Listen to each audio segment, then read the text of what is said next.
Won't you be my baby? I want it, I want it, I want it. Be my baby. I want it, I want it, I want it. Won't you be my baby? I want it, I want it, I want it. Be my baby.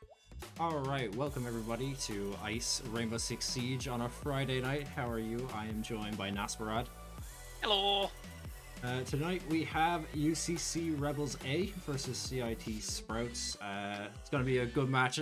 Obviously, these two teams know each other quite well, so it's going to be a very good match of Siege. Obviously, Siege has changed a lot since the last split. There's been a bunch of new characters added. And just to go into that a bit deeper, just for anyone wondering on the stream, the newest operator, who I believe is Echo, is that his name? I think. No, sorry, Zero. Sorry, Zero. Getting the two messed up because there was a whole Echo stuff going on as well earlier. Zero, of course, is the only operator that is not allowed in the Ice playlist just for now, because we're going off of the rules which were decided by, of course, the tournament admin. So Zero, or I keep getting Zero, yes. Okay, I keep getting messed up. So Zero is the only operator that the players are not allowed to play. There are currently a couple other problems with Echo, but as the Ice has not came out and said that he is outright banned, it's up to the teams to decide whether they want to play him, but Ice won't be enforcing any rules of, gentlemen's agreements or whatever. If a team picks him, it's not their problem. So, yeah, we will be getting set up right now. I just waiting for the teams to get into the map ban, and then we will be throwing it over. Anything to I just say a lot of things have changed in Siege over the last little while, particularly the maps. If you have been away from Siege for last few months, maybe haven't touched it over summer, and you're coming back to see the maps, we will see a lot of reworked maps. Chalet won't be here, thankfully, because I missed that particular change. But the likes of House, the likes of say for me, Oregon are in the playlist and will be up, and we will see whether the players want to actually play on them. So if you're the Clever Clogs and you know the maps, thumbs up to you. If you don't, you may be seeing these players attack and defend from spots you're not used to. Yes, and of course, the one thing I did forget to mention is the fact that Border is now out of the map pool, and it has been replaced with Oregon, which is going to be a big enough change to the map pool. I think Border was a map that was, quite popular actually last season. So we're gonna have to see whether the teams opt to also decide to pick up Oregon in this first few sets.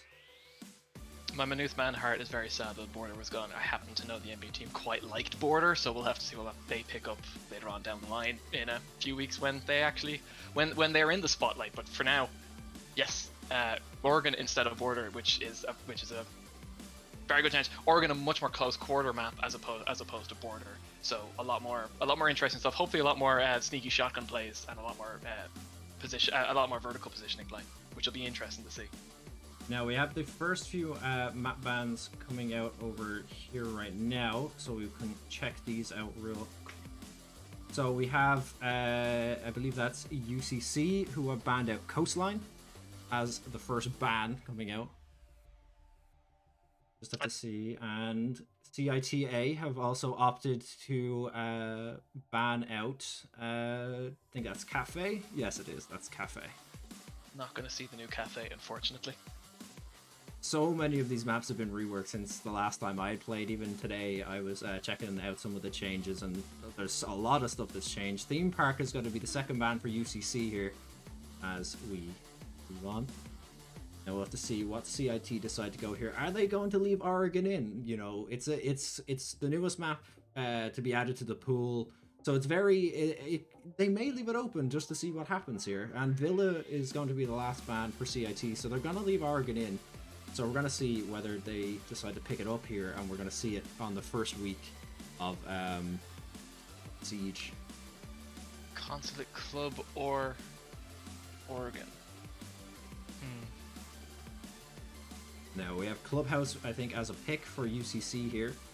And yeah, it's going to be Clubhouse and CIT are picking up Oregon. So we are going to see the Oregon map on the straight away. So it's going to be very interesting here. Always nice to see the new stuff. Right. We're just waiting. We just have to get the playlist set up real quick for those other maps. And then we will be getting into the games. Which map did not make it through? Consulate, yeah. I think avoiding Consulate is a bit of a conscious decision on both teams. There's some games where you can very much say who won the map ban phase, who got a map they like in. I think the fact that Consulate has been left out probably means that both of these teams are, if not very similar, in which maps they're comfortable with. They at least know that they don't like one of the oldest maps in the game, one of the oldest maps in the game, Consulate, which has so much history and so much strategy built in and around it that it can be a bit difficult to challenge a team that are really entrenched and know what they're doing on that map. So the fact that CIT have gone for Oregon hopefully means that they're going to be ready. They're going to be pulling out some plays that we wouldn't have seen in the past. Meanwhile, UCC picking Clubhouse.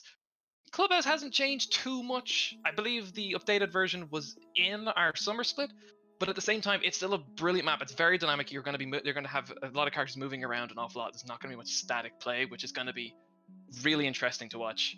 And you never know. We may be able to see a rehearsal of that legendary fake. I can't remember what team it was who managed to confuse a pro level team that the site was in the basement when it was in fact in the bedroom. If someone manages to do that, then I need to come up with a bet because I owe that team captain something. Now we're just ironing out the rules just to see which team is on which side and all good stuff, so we don't have any delays. Lovely. For everyone at home, this series will be a best of two, meaning we will be playing two maps.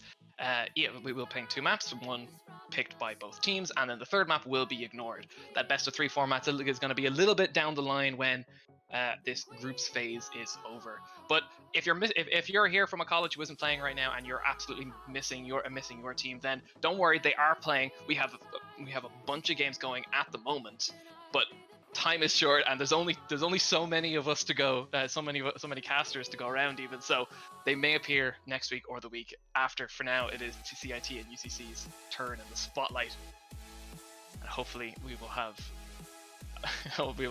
some good fun.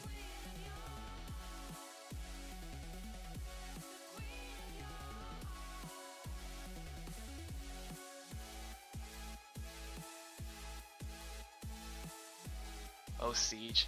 You gotta love the setup. Oh yeah, just so complicated for the servers.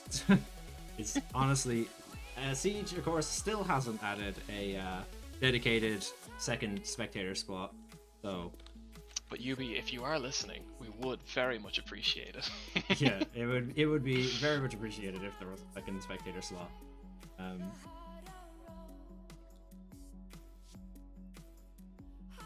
Yes, sir. Now we just need to fill up the game with our players, and we should not be far from the action. ISR6 is no kill. ISR6 good. It just takes us a minute to get the game rolling. Yeah, it's the only problem with doing the map bans, on the stream for you guys, so you guys can see the team's, thought process of seeing all the stuff get banned in and whatever in real time, is that of course once you can't do the map bans and you can't set up the server before you do the map bans, so of course the server setting up and stuff takes a good few minutes just to get ready. But once all the players are in, we will be going. The price for looking pretty is quite high in this particular game. Yeah, we have our players just joining into the lobby now. So it's going to be figured out who is the first map to go. So it's Clubhouse first with UCC attacking, and then we have Oregon with, I believe, CIT attacking first. I'm not entirely sure about that. We will check that in the break between to make sure that we don't have any easy reset set up. And of course, as you said, only Zero is currently not allowed to be picked at the moment, which means that even characters like Melusi and Ace are allowed in, which means that the attacking team has an unprecedented amount of breach, along with their the secondary gadget, where some attackers, and you'd have to, I'd need a list in front of me to double check, but they can even bring some hard breaching potential themselves, allowing them to punch through the reinforced wall without the need of the hard breachers, of which there is now many. And of course, Melusi, you will hear because of the very annoying drone for the attackers, which will slow them down. And honestly, Siege has changed so much over the last few months, even, that whatever happens here, it's gonna be fun to watch how these players use the new gadgets as well as the new characters to their advantage on, thankfully, one of the new maps. I'm actually really happy that we got one of the new maps in on our first game. Yeah, Clubhouse, of course, last season was one of the more popular maps. I think it was picked pretty much like very, very often within the first few weeks. I think on the first week it had 3 plays straight away. So it's definitely one of the popular maps. I think these two teams have played on it a lot, so they definitely should know their strats. So definitely the first game is going to be a lot of, you know, kind of feeling each other out, seeing how the teams have changed over the summer and how all of the new operators are going to come into play. But Oregon is probably where we're going to see the biggest changes to the split last year, because none of these players have really played hard competitive, you know, tournament settings on Oregon. So it's really Oregon's going to be the map where we have to see where the teams have to kind of adapt to the tournament setting within the map. So I think Oregon's definitely going to be, you know, big for this first matchup.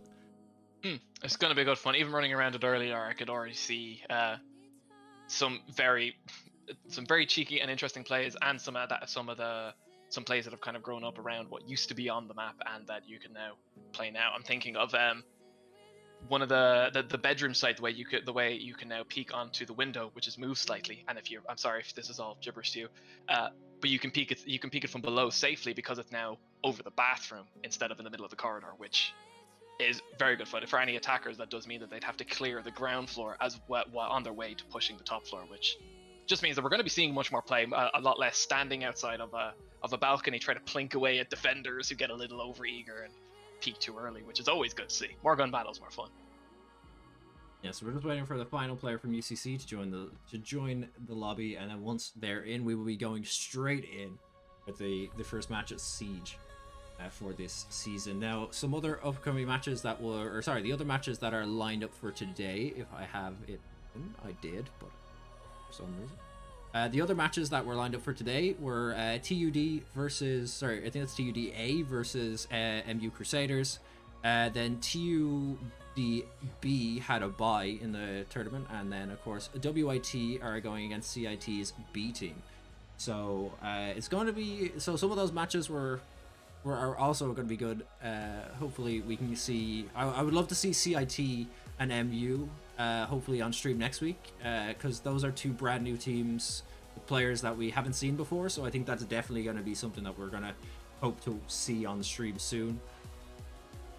A bit of veterancy on the Manus team, I only say because I happen to know a few of them. But you're right, a lot of new players circling around this year now, and it's good to see that everyone coming together and representing their colleges in tournaments like this, to the point where CIT and TUT have 2 teams. Which, come on, lads, other colleges, let's get people in.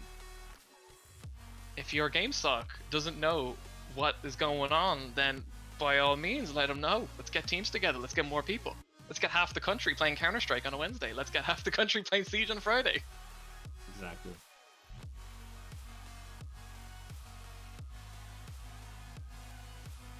Now, we're just getting reports that the final member of UCC's game crashed, so we're just waiting for it to just get it set up. They say that he should be joining momentarily. He's just getting back on.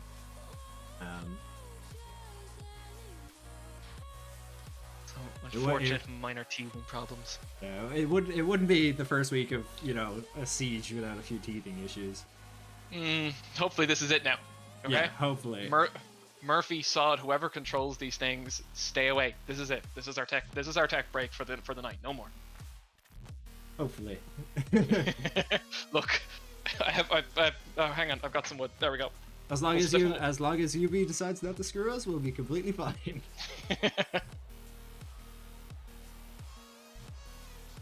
And all the players are now in the server, so we're going to be starting up just now. I'm just going to make it just confirm that all of the players are good to go.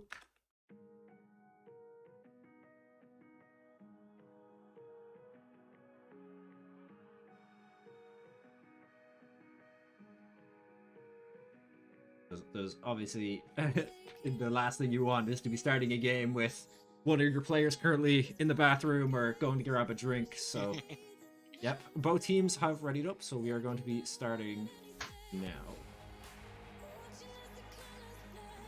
Lovely. Here we go. We are now getting into our first match of Rainbow Six Siege of the season, which will be UCC Rebels versus CITA on. As we go into the picks and ban phase, what would you like to see out of these teams here? What do you think are the operators that should be banned on a map like Clubhouse? I want Maverick banned. I've seen Maverick been put to such good use on this map, particularly in the money room upstairs. I want to see Maverick banned. First is going to be Thatcher though, and in fairness, I very much understand Thatcher can be absolutely devastating to defenses, with his EMP grenades. A Montagna ban. Now, I have been hearing some people say that Monty has been not broken, but has had a few issues of late. So I don't know whether it's down to the issues or whether they believe that Monty is, you know, a very strong character on this map. Obviously, Monty can be very good in terms of, you know, taking security, the breach wall and security. So hopefully it's, we'll see why. We'll maybe ask them after why the Monty ban came out. And a Cade is now coming out. The Cade ban, sorry, coming out for CIT. Sorry, that was UCC. And the final ban is going to be Clash. So both shields. Yeah, I'm not surprised at the Clash ban. She's seen a lot of increased play, not only in smaller tournaments like this, but also in the higher level tournaments. I personally blame certain Swedish YouTubers for popularizing some very interesting strats with Clash. But yeah, it doesn't surprise me too much that she's getting banned on, especially on a map like this where you can use Clash in very careful ways and establish brilliant lines of fire that no one can really counter. Now we're going to see one of the newer operators brought out here on the UCC side. We're going to be seeing Ace, along with a Hibana, IQ, Ashe, and Twitch. And then we're going to be seeing a Rook, Alibi, Legion, Bandit, and Vigil on the side of CIT. And we're going to see the 6-pick off to the Kali instead of the Twitch. Swapping some intel gathering and gadget destroying for pure damage. I hope Cubed is ready to put on his best Opera impression, because that's what he's doing now. Now we're going to be seeing the first bomb site that they've decided to go for is, of course, Cash Room and Security. Going to see some setting up, fortifying the outer walls, making sure that they have the bomb site ready to go. It's a fairly standard setup and a fairly standard site to start with. It's a very strong site to start with. Their real worries are going to be that eastern wall there. They're going to have to throw in probably a bit of bandit tricking, swapping out the batteries whenever anyone tries to get through, as well as putting some using that staircase to good advantage to try and hold off pushes from below. We will see Alibi starting to are deployed up in the garage area to try draw some fire and get some pings on attackers. Bit of a slow rollout as everyone just failing it out, trying to find out where everyone is. I mean, except for Sanity and Stu, who are more than happy to just grapple on and start bolting for the site. Of course, Rushy is holding Garage, just kind of waiting to see if anyone wants to, you know, give him a little peek, so he can just take their head off real quick. The Kali lining up on the outer wall, probably gonna poke some holes right here, just to give UCC just a good chance of just maybe destroying any utility that's stopping them from breaking the walls.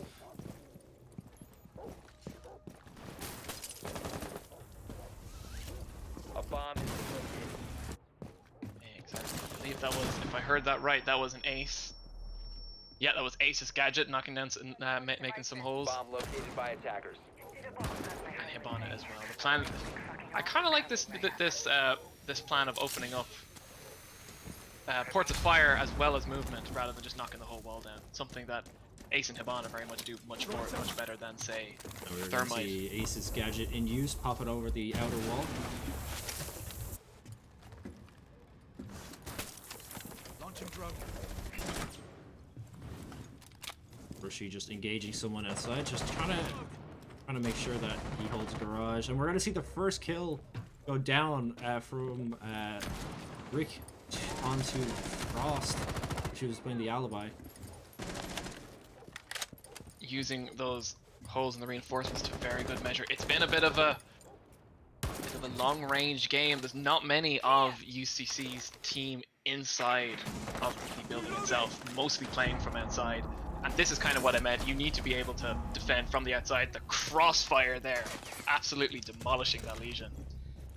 And you can see UCC starting to take control in the building, started to gain a bit of map awareness inside rather than picking out from afar. Although I'm not sure if they're aware that Beta Gods is currently behind them in the bedroom. But it's just down to 2 defenders. Rushy will find one, but will be immediately picked back by the Hibana, leaving the poor old Beta Gods as the Vigil to try and pick it up, but Stu won't have it and will shut him out of the game, meaning UCC have won the first game of Rainbow Six. Or won the first round anyway. Getting a bit ahead of myself.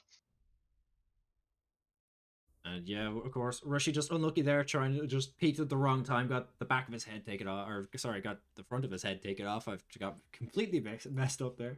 But yeah, just a good round there from UCC. Just slowly took the site, just picked them off one by one, just cut them apart, made holding the site to be a very big challenge, and of course won out the round. We're gonna see a 6 pick. Come on, Stig. Sledge. Oh, placeholder is gonna swap out to the mute as well. Very similar lineup. Obviously Attackers need to locate anticipating and defuse bombs. not the same side.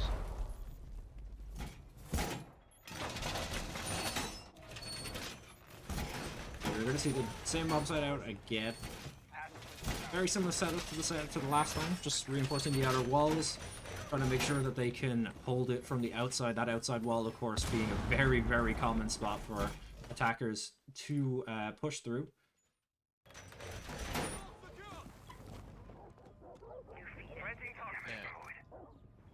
Bit 10 seconds remaining. She could out standard rollout. The bandit has been replaced seconds with left before the insertion. mute as far as CIT teams. Attackers are moving out to Yep. locate a bomb and defuse it. As far as denial of any kind of entry gadget goes, hopefully the ability to sort of leave the mute jammers alone rather than the more active role of having to play chicken with any breacher will hopefully serve them better in keeping and blocking out the UCC rebels. Although we'll see once again the 2 repelling on the side. They're looking for their chances.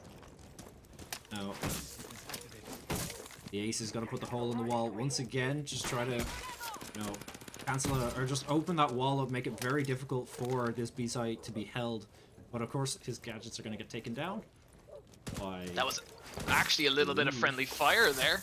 Oh, Kali's gadget is able to bore through walls and break gadgets on both sides. In trying to break the mute jammer, she had actually broken 2 of Ace's breaching gadgets. That's a lot of utility lost on the UCC's rebel side, just down to a small little blunder like that. But Attackers have you know, dropped the bomb small mistakes aside, they do get through the wall. They do have those angles, bomb and has now been located. the CIT Attackers will cover the spreads bomb diffuser. have one of the more dangerous angles to try and defend on this site. Especially Kali. against a very Kali. angry Kali. yeah, Kali, of course, using that scaffolding from that building just across from where that breach wall is, so that she can see straight in without having to repel, so that her head just isn't, very easily just, dinkable. And she just has a better position from that building just across. She can see straight in, and she doesn't have to worry about getting Really? killed. much. Really, it's gonna be Rushy versus Cubed in that position, as with that I believe it's a 2 times ACOG scope on Rook. He's gonna have to try out-snipe the sniper. He will. Oh, Cubed will miss the first shot, but will knock Rushy down. Rushy down with the second. Now Cubed probably waiting to see if any teammates can arrive in time to save Rushy from the inevitable bleed out. Meanwhile, Stig will be taken down by Gabmeister in the bedrooms. Looking. We're going blood for blood here. Cube is looking to finish that kill onto Rushy, but he's just not getting shots he needs. Rushy, it hasn't bled out just yet. We are going to see Placeholder get a kill onto Nero. Now Diffuser down. That's the breach lost. That's the staircase defended. It's now a 2v5. The UCC Rebels really need to pull something special out to claw this round back. Cube will once again. Well, yeah, Cube will take. Cube Rushy's only just getting picked up now, and Frostbite will find Cubed after rescuing Rushy. It's just down to Stew. Try to push the staircase. He will find one. He's looking for a second, but he can't find them. He's on 1 HP and he gets taken down by Rushy, who is still in garage. He got rezzed, and he is gonna pick up that kill to seal out the round. Now that is not the round you want if you're UCC. Not the round at all. Now we'll Slightly- have to see slightly whether, over. yeah, we'll just have to see now if UCC decide to change up their strats a little bit, just to of course, because it's not going to be the same bomb site. They defended the bomb site, so the bomb site is going to swap to Church and Arsenal, which is the basement floor of this map. So we're going to have to see whether UCC kind of have a read on what bomb site they're going to decide on next, and whether they can pick operators centered around taking that particular bomb site. We're going to see another new character for this split taken out. Melusi is as a 6 pick over the Vigil. Lucy, a very interesting character, where Vigil will probably scare the attacking team into keeping an eye out for lurkers. Melusi's gadget, which gets stuck onto a wall and has to be punched or blown up, will emit a very annoying buzz and will slow down attackers depending on how far they are away from it, which can act as an absolutely brilliant perimeter information tool to let the defenders know that an attacker's on the way. And just for the attackers, it's just plain annoying, which is exactly what you want from a defender gadget. We're going to see some drones trying to get into basement here, but I don't think any have made their way in the spots where they can, not be seen, where they can just be, continue scouting throughout the round. I think most of them were taken out. Attacker's objective is to locate a bomb and defuse it. By the way, when you get to the level of this level of siege, you don't even need to really see the bombs. Once you see the players down there, it's about putting two and two together. And once 2 and 2 has been put together, it's about setting up your drones in, positions of advantage, looking down hallways that are commonly used, just so you can scout out players and pick them off when they're least expecting it. Exactly. So, what I expect we will see the tunnel opened up by Stew here, and maybe a play made for this floor breach in the kitchen. But in order to do that, they're gonna have to clear quite a large chunk of the building, and don't see who that is upstairs, but I think they're up in the garage on the defending side, and their presence, or rather their lack of presence, is gonna be a bit of a pressure factor for the UCC team, as without knowing for certainty that areas are clear, there is a present danger that someone could get lurked and sniped in the back. Rushy has with the that sixth C4. sense that someone's above him, and he's gonna get the C4 kill at the Stew. He hears him, Joe, going for the breach onto the reinforced barricade, and he gets that nitro cell kill. That's exactly what UCC didn't need going into this round after losing that round losing the last round, and not even taking out a player on the CIT side. Exactly, but on the CIT side, that's exactly what we want to see. You want to feel out your enemies and play against their strats, even if they're not aware of who you are. I have to wonder, where's Sanchez? Oh, there he is. He's knocking at the other floor hatches. A little bit more mobility, a little more options. And we are now entering the final minute of the round. The pace is going to pick up now, as the UCC side, with a player disadvantage, is going to have to find a pick, but Rushy doesn't care, because he'll put the player advantage even further into the CIT spread's favor. That kitchen hatch from earlier is now open, and Sanchez looking down, trying to find the enemy player who has trying to find Rushy even, who has so effectively held this position down. Meanwhile, as we enter the last 30 seconds, the strats are gonna have to start picking up, and the kills are gonna have to be found. No heavy call gonna come out. Trying to scout out the Attackers players, trying to recover figure the out what diffuser. corners they're hiding in.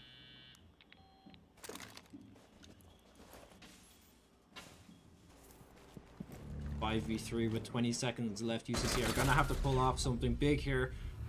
Dokkaebi's gonna get taken down. Go. Attackers recovered the bomb. Rushy's gonna find another, attacker's bomb and diffuser he's gonna has get been dropped. refragged by 10 seconds left. Ricky. You're trying to get that plant down, but this go. isn't Counter-Strike. You're not gonna get money for getting the plant down, but there's no time. And Gabmeister will finish off the round. Once again, CIT decisively winning against UCC that round. I gotta hand you to Rushy though. That was some prime A defending on the armory site.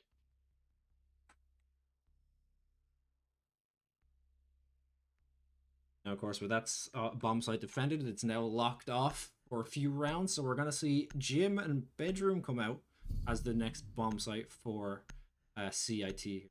We're gonna see a few changes here. We're gonna see a Kapkan, of course, over the Malusi. We're gonna see a Legion, which I think we had last round. Then we have Mute, and then we have, and we're gonna see a 6-pick onto the Jaeger as well. Wouldn't be Siege now without a bit of an upsie. Yes, I find it interesting they switched off Attackers need to locate and defuse say as for me many Castle, bombs as because they Castle can. could be quite strong on this side if you lock off the windows and then throw mute jammers down. Though again, in fairness, UCC have made use of Kali in the past, and she does slightly invalidate that strategy a tad. Although the Capcan pick by Rushy could be entertaining to say the very least. Those Bomb IEDs located being by left in attackers. doorways could catch a few unwary attackers off guard if they're in just the right position and their awareness isn't topped. 10 seconds For left before Q. Now, Not wanting to- we are just getting a report from Rushy that apparently the bomb 5 sites, seconds left. which should be locked, are actually playable. So basically, Attackers are in moving the to defuse the official bomb. settings, what should happen is when a bomb site is defended successfully by the defending team, in this case CIT, the bomb site, if we go for the bomb site that we're currently on right now, which is bedroom and gym, if they were to successfully defend this bomb site, it should be locked off for 2 turns. And of course, we went through the settings and everything before the stream started. Everything seemed to be all right, but for some reason, their bomb sites haven't been locked. But of course, Rushy, being a veteran, knows which bomb sites should be locked for how long, and has agreed to continue with the current settings just to save us a rehost. Thanks, Rushy. Anyway, Cube meanwhile trying to find those jammers. He has found one, although that is Frostbite hanging on by that hatch. It's well known if there's a Twitch on the team, she will try and slip a drone through there to catch any jammers. He did find the first, but he couldn't, but he got moved off for the second one. Perhaps there was a call made that the attack may be coming from somewhere else. Either way, that second jammer is now gone, and hopefully Stig with that thermite exothermic charge will be able to knock a nice hole through there that the UCC team can use to put pressure and advance through.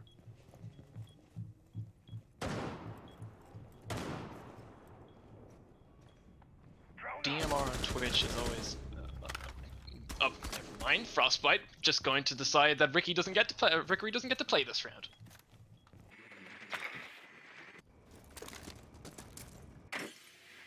We're going to see the entry into admin here. Stu on UCC side. He's just maybe get a pick to just level up this, level the playing field, get it back to a 4v4, so that when they do attempt to go for the bomb sites, it's a little bit easier on them.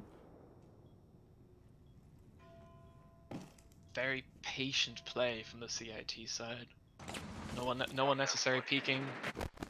Probably an awful lot of cons where they know their enemies are. Stu, anyway, will manage to find Frostbite, and Rushy hanging on for dear life. Gabmeister is trying to open a flank, and he will find Stu. Cubed trading shots, neither dying, although neither coming out entirely for the. Oh, I take that back. Cubed very much taking the brunt of the damage in that engagement.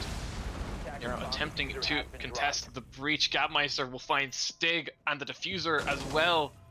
It's looking downhill for UCC this round. 20 seconds left to go. All on Cubed. 15 seconds Less than to go. 25 HP. He's gonna have to go big here. He's gonna have to find 3 kills in 10 seconds. Left. Not step on any of the many Legion mines. He does get hit by one. He will knock down Legion, although Beta Gods is immediately there to retrain that damage. The UCC Another- side not looking very good. Yeah, another unfortunate round for UCC there. They just got one player picked off early, and of course they got their positions, you know, given out by that, you know, finding the first kill, and then of course I think there was 2 players on the opposite side of the admin wall. So once they dropped in, their footsteps were heard. They knew where they were. They knew there was at least 2 players in there. So once those 2 players went down, they just pushed in to hold the diffuser, and then the round ended. Like, there's very little UCC could have done other than finding, you know, a massive 3k on Cubed or something to come back from an early loss like that. Clubhouse is one of these maps where playing entirely from outside is a doable strategy if you're gonna win these snap-second gunfights, and if you're playing against a team who is a bit over-eager in taking engagements where maybe they shouldn't. Although CIT are very much proving that they can restrain themselves and only peak when Attackers they need are to confident they locate can and get the defuse kill, bombs. and players like Frostbite are very much showing that when they want to get the kill, they can get the kill. Which means that for the UCC Rebels, they're gonna have to go into the building earlier. They're gonna have to move the engagements, the engagement ranges and places to situations where they're more confident they can win. And obviously, these long-range outside engagements aren't working for them. They're gonna have to come up with with some new material before the round switch, or they're gonna be put at a major round deficit. We have some drones circling around outside, just trying to make their way in, just 10 trying to, seconds left you before know, insertion. scout out the bomb site. And we have, I believe, Rushy 5 in seconds garage remaining. again. I think we have Gab on the stairs. Attackers must Frost locate is, and I think, defuse the holding bomb. security. I don't know how, if he will be sticking in there for. And we have the Vigil roaming on Beta God, so we'll have to see if Vigil can, you know, sneak around, pick up a few kills. We'll just have to see whether we can make that Vigil worth it. Beta Gods finding a nice spot on the entire opposite end of the map.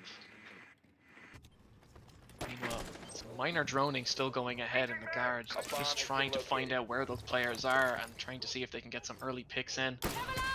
Vickery going to try and break any mute jammers that may be in the vicinity while Ace gets that open.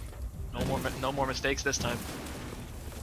And we're gonna have to see where the players can find out Rushy, but we are gonna see a kill from Beta Gods on that Vigil down onto Cubed while we were just watching that breach go ahead. So that Vigil, of course, definitely coming out big for them this round, giving them back or putting it back into a 4v5 once again. Of course, this is a problem UCC keeps struggling with. They keep getting into these early deaths, and just leads their attacks just not having the extra manpower. Not to mention everything that Thermite can bring. That's 2 exothermic charges. That's 2 whole walls that they just cannot contest anymore.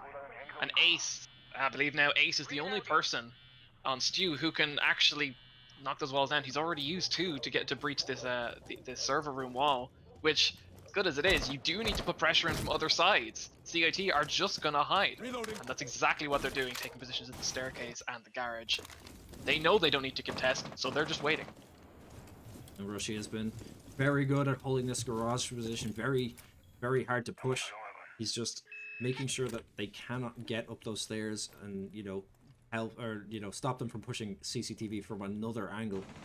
And then we're going to see Nero pushing in, but we're going to see a few quick fire kills from Stu onto Frostbite, and I believe that was Chill or KK? Gab. Yeah, from Gab. Gab on the stick. Stew trying to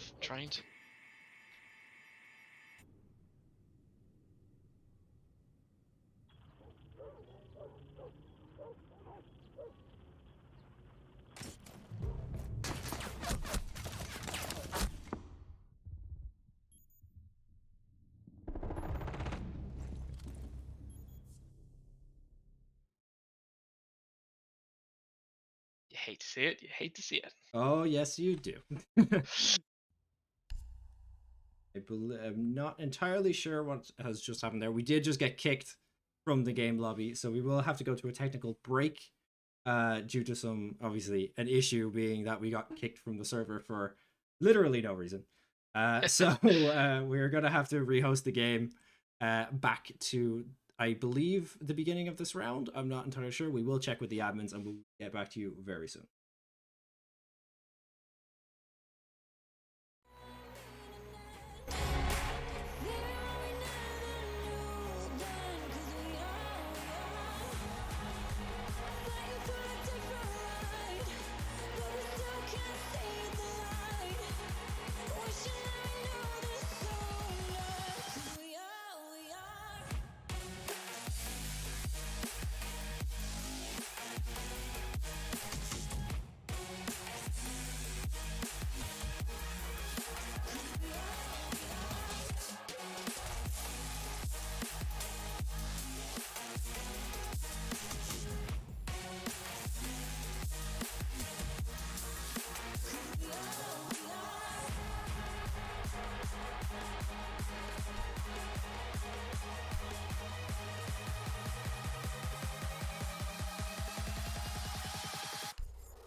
Attackers must locate and defuse a bomb. Why am I not surprised? Now we are back. We managed to rejoin the server without needing a rehost. CIT won the last round while we were having our technical issues. The teams have decided to we're just going to continue on. We had some minor problems with the server. We don't actually know what happened. I just kind of got booted from the server for absolutely no reason. So thanks, UB. I'm gonna blame the gremlins, and leave it at that. You know. Anyway, bringing us back on topic, the changes we're gonna see from the picks here are Ricky Sanchez going to bring out Zofia with her grenade launcher firing both explosive and stun rounds, and Frostbite gonna pick up the Mira. Very strong on this position, particularly for this. Yeah, we see it there on Ricky's drone, keeping an eye with her one-way bulletproof glass shields. Brilliant for intel gathering and locking down sites, creating a bit of tension. Rushy, once again, gonna open us up on the first kill onto Nero. Ricky is pushing straight through, being stared at through a mirror window. There is another player right behind him on the side of CIT. That was dangerous, Ricky. That was dangerous, and you had to have known that was dangerous. Not paying off. Not paying out for him, unfortunately. The crossfire is already established. Frostbite will find another on the cube, and it's not looking good.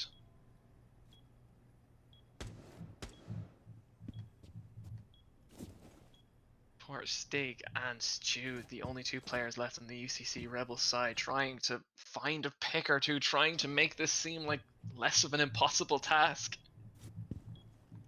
But as we enter the final 50 seconds of this round, the pressure is going to start mounting.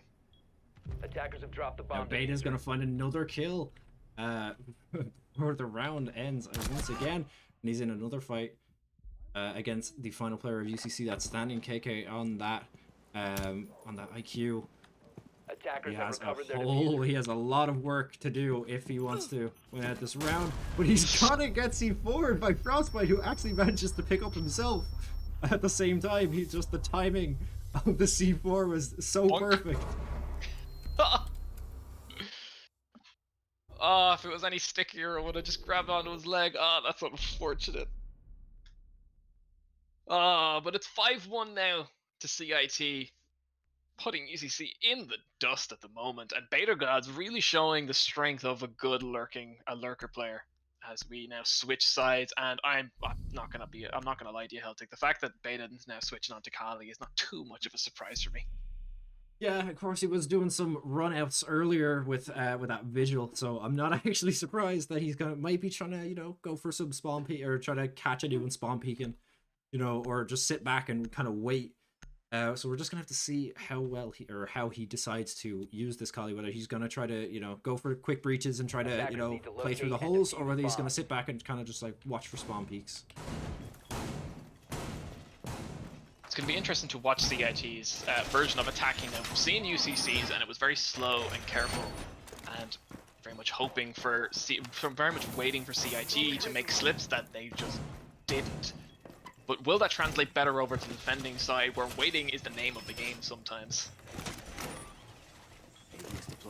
We will see. Bringing two tech denial characters, Stig and Cubed, sitting on Mute and Bandit 10 seconds respectively. remaining.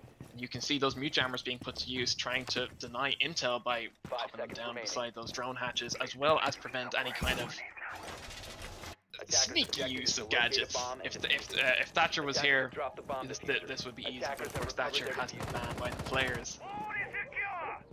We won't be seeing any of that. The round has begun, and Beta God's running straight for the site, not showing any patience like his contemporary Cubed over on the UCC side.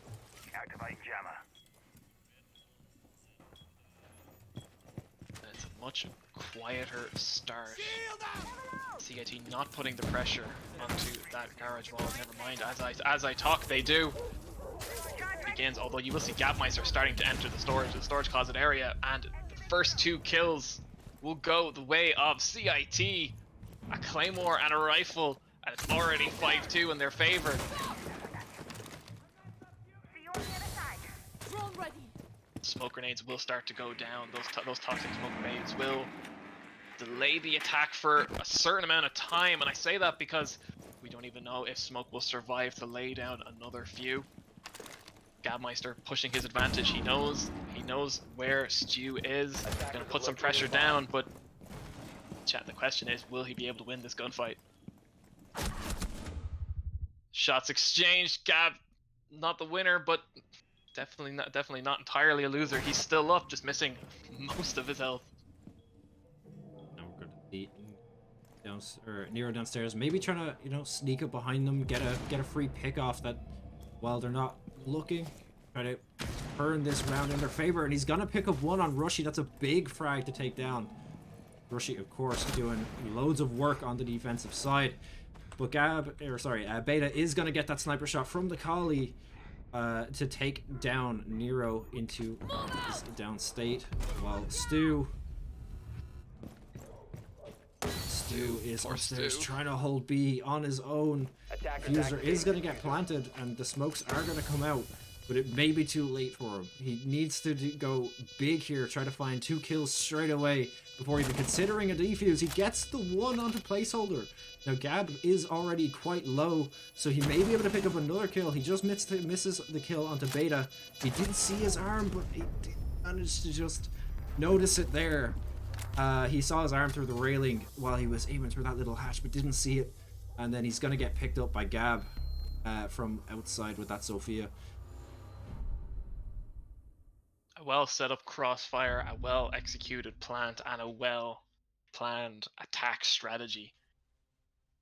UCC not looking too hot at the moment. We're going to have to see a bit of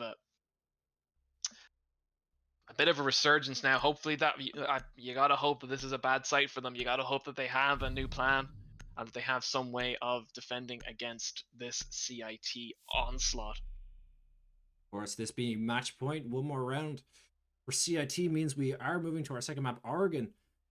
So we really want to see UCC pull something out of the bag, maybe something that CIT aren't expecting, just to, you know, maybe just turn the tide, maybe even just pick up a few more rounds on this map, even if it does end up Defenders, going to the protect second your map, bombs just so from that being defused by CIT don't think attackers. they have both the games of this series in the bag. Now Cubed is going to get lit up straight away by a teammate C4 down to 50 health. That is Lads. a big blunder. Lads, it's your map, lads. This will slow them down. Becky is set. But either way, the Valkyrie is out on Cubed. More intel to go. Not much change on the CIT side.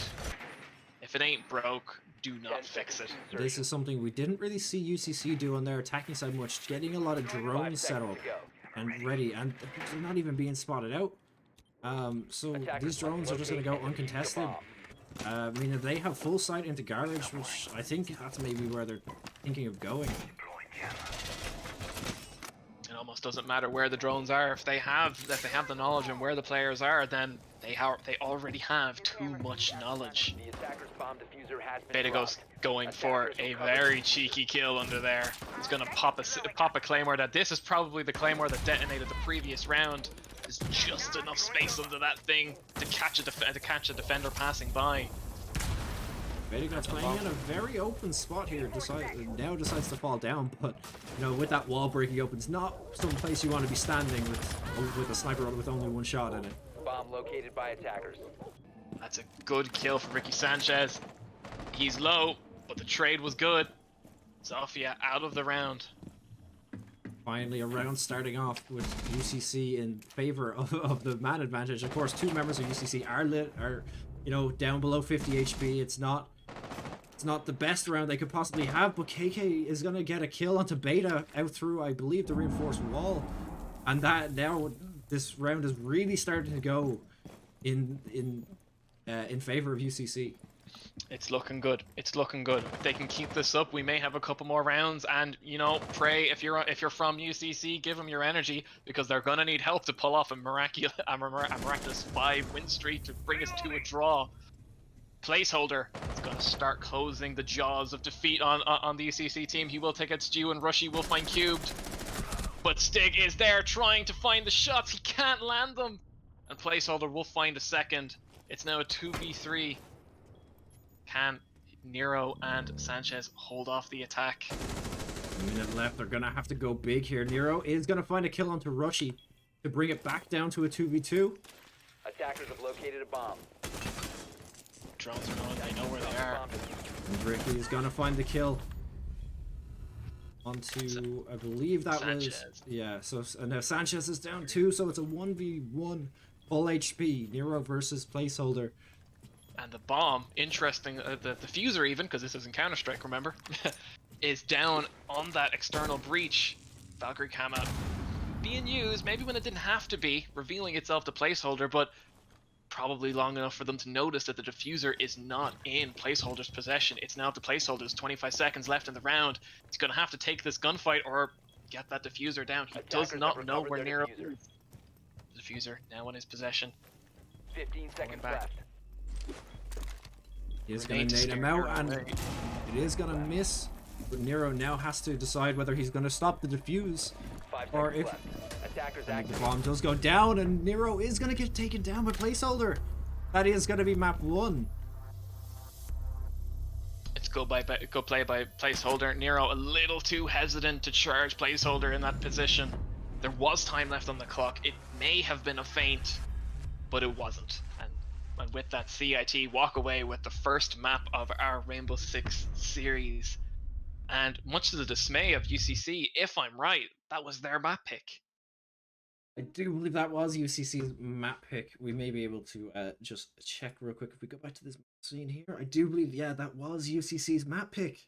So it is going to be, you know, it's always devastating to get taken down on your own map pick. And Clubhouse is one of those maps that a lot of the teams, especially the ones that played in Ice last split, have practiced. You know, it's really a throw up in the air whether it's a map you want to pick.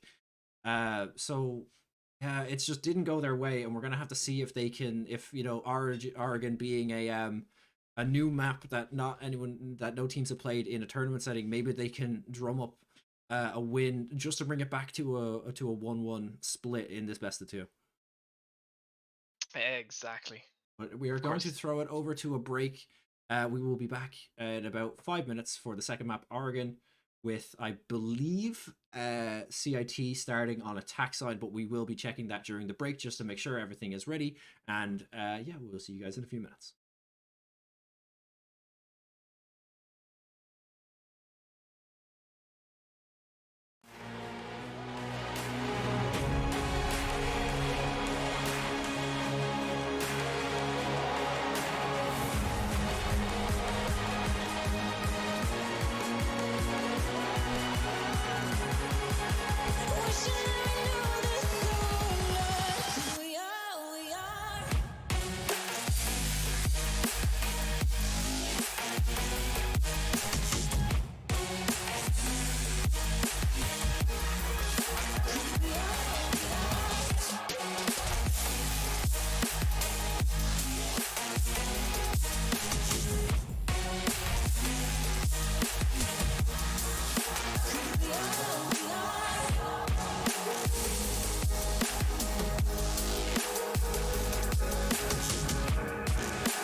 was wrong.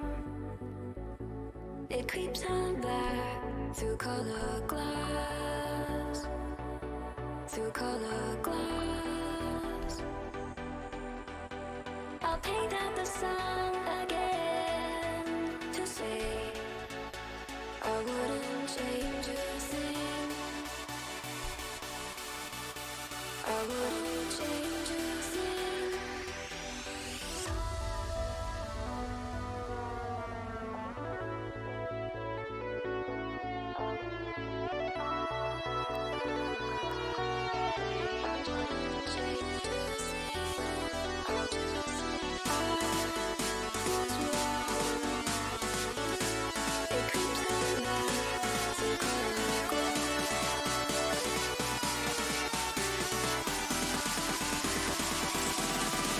Come with me.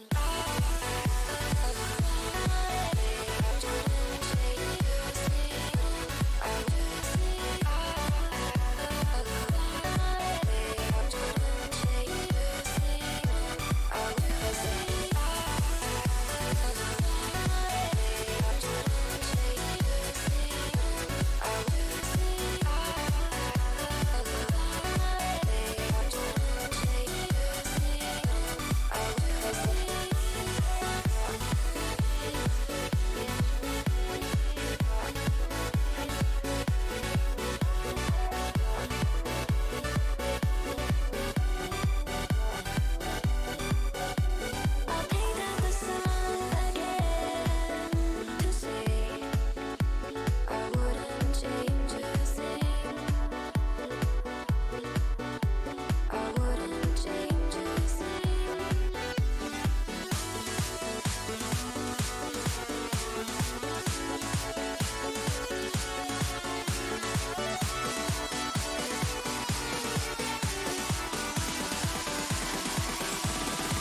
Come with me.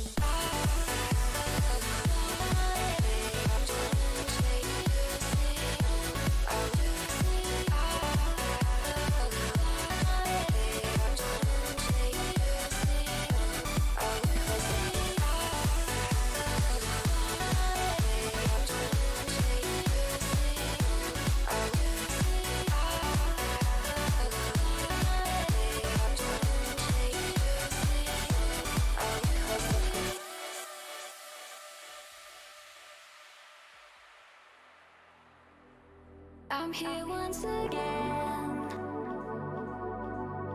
and I'm dealing, I'm feeling the pain. So who takes the fall again? Come with me.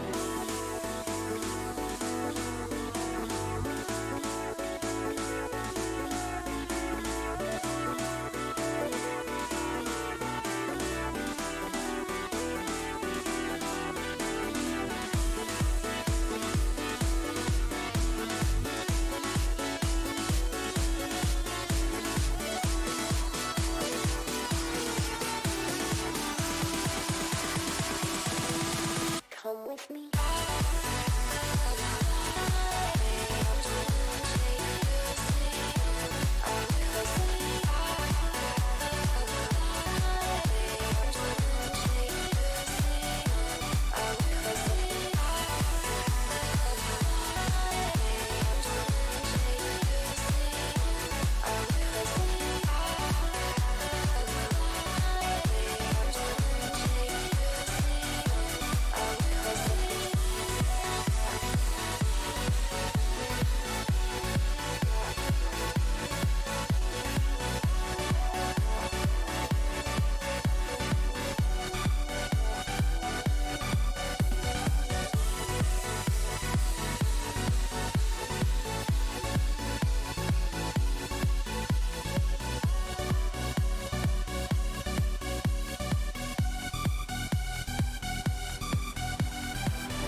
Was wrong.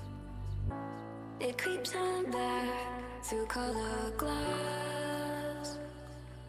through color glass.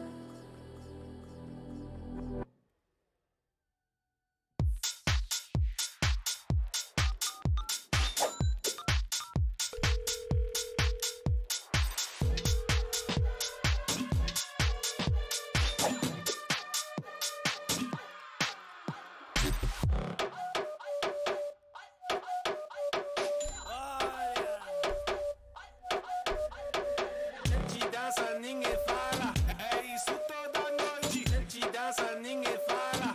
É isso toda noite. Gente dança, ninguém fala. É isso toda noite. Gente dança, ninguém fala. É isso toda noite. É isso toda noite. É isso toda noite. É isso toda noite.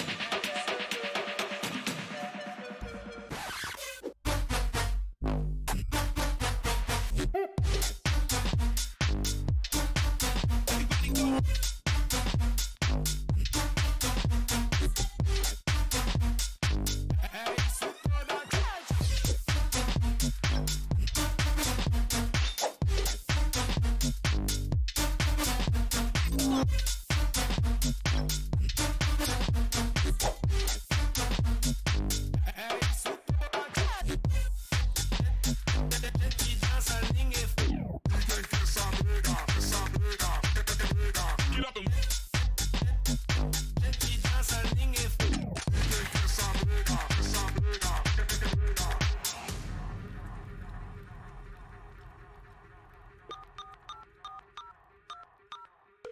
Olha, tá quebrado, cara. Ah, ninguém quer saber, cara.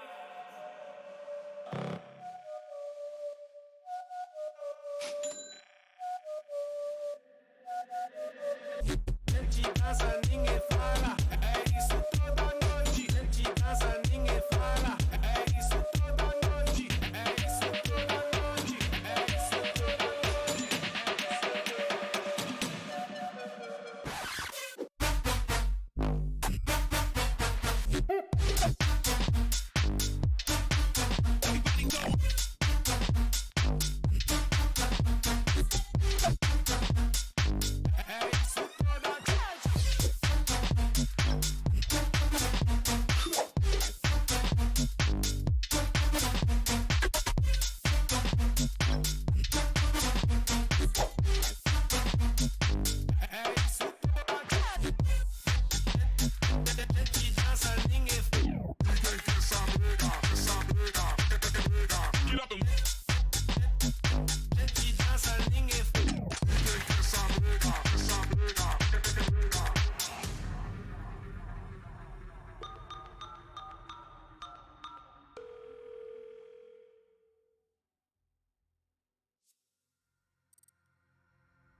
All right, we are going to get straight back into it again. The next match is just about to start.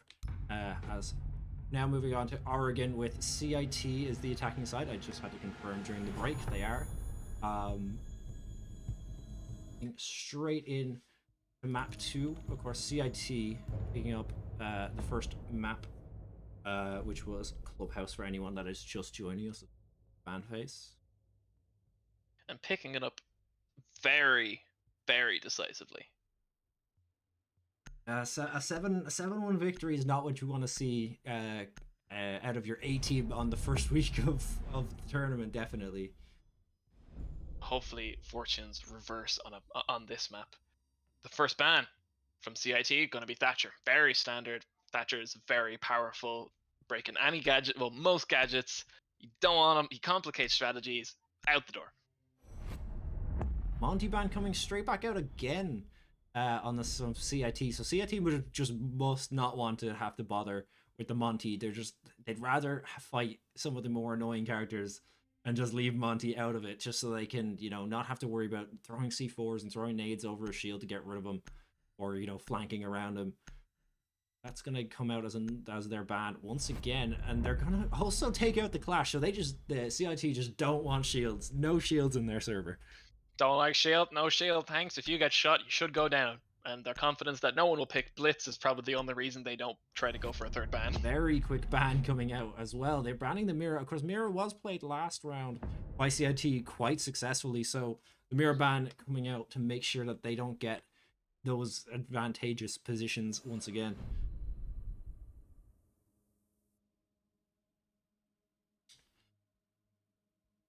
Cool. Yes, of course, Mirror much stronger on this map, given the just sheer amount of places that you can make use of her one-way mirror. As character picks start to come, or operator picks, I should say, start to come in. We're going to see Rushy picking up the Kali this time instead of Beta, and Beta taking up the Nomad. Well, we're also going to see a 6-pick from the Valkyrie, possibly to a Melusi. Yeah, it's going to get locked in. We're going to see a Melusi. Well, bit of thinking, bit of indecision. We're sticking with Melusi. Lovely. Defenders, protect your bombs from being defused by attackers. And here we are. As The new Oregon. As we start off on map 2, now this layout is different if anyone here is not a huge follower of Rainbow Six Siege. You wouldn't know that a lot of the maps have been reworked, including Oregon. Oregon wasn't actually in the split last season. So not only is it a new map, but it's a new layout for Oregon, but it's a new map for the ICE tournament as a whole. So we're gonna have to see how the players adapt to, you know, a new map in the pool, and whether they're comfortable on it at all, or whether there's gonna be a week or two of, you know, feeling the map out, getting used to what the other teams do on 5 it, seconds left. and that sort of thing. Now we're gonna see Cubed just setting up Attackers' his objective is to locate a Banshees bomb and on some of the defuse it. doors, and some alibis in the windows as well, coming from Nero. Very much the name of this game. I'm assuming, particularly based off last round, or last game even, that the name of this game is gonna be get him into close quarter and then just take him down. And Oregon is a good map for that. Placeholder is going to cop that the window is broken, and I do believe that the Vigil may be up. I think it's the Vigil. Vigil is up in the top of the tower. Of course, it's Stu. Vigil. So we're just going to see whether he actually decides to go for these peeks out this window. Now, I think he's a bit... Oh, and he is going to get spotted out by that drone. I don't know if they had enough time to see him, but they do know he is there. He's going to run across the window. Very risky there, and he's going to take a little bit of damage. Fall. I don't know if to kill him, but just a little bit.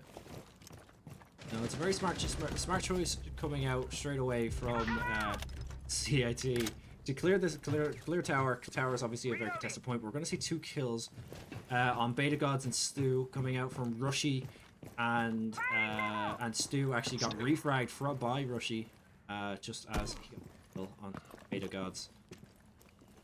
You can say what you will about going 1-for-1. It does put the defense in a better position. Less utility, less ability, less people on the front line. Stu definitely done his job, and also cost the attackers precious seconds having to deal with him up in that tower, which is gonna be a bit of a consistent trend throughout the rest of this game, I presume. The main gunfights are starting to happen now. CIT starting to pressure the site, trying to find their picks, trying to find their openings. Rushy, can he find this kill? He will find the hit onto Rickery. He will find the kill even, Recovered the diffuser. but will be knocked down. Can he escape death? The placeholders moving over, trying to help out Rushy, I believe. But his teammates are gonna. There's gonna be Attackers bomb diffuser has been dropped. sorry, 2 more teammates pushing in. Gab and Frost, of course, coming in to get Rushy up. Attackers recovered the bomb diffuser. Attackers have dropped the bomb diffuser. Rushy's back. Rushy's hurt, but Rushy's back, and the CIT Sprouts are starting to A surround the bomb bomb has site. been located. We're approaching 30 seconds left. The last explosive play is left. Alibi catching placeholder off by surprise.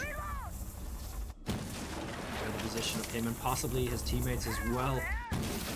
They seem to know where one player is on the stairs. That's shown up by that ping now. Another alibi is going to get shot, giving away another player's position. Bomb located by attackers. Meantime, placeholder will find Sting sitting on the couch. Cubed will find placeholder in return. It's 2v3 with only 5 seconds left. They have to get in and plant. Frostbite has the diffuser. He tried. He does go down to Nero. Attackers have recovered their It's the diffuser. last player for UCC, and they will hold the first defense. Nero holding the line alone on bomb site B. Yeah, big round coming out there for Nero, you know, picking up those two kills that were both people holding the bomb, that just stopping them getting that plant down and delaying, you know, the inevitable of them losing the round. But it could have gone the other way if that bomb would have got down. They were certainly not in a good position to do a retake, and hopefully we will see improvements to that moving forward. The character selection staying largely the same, leaning towards the Kali, and We're just going to see Beta take up the Kali instead of Rushy, and Rushy's going to swap over onto the Twitch.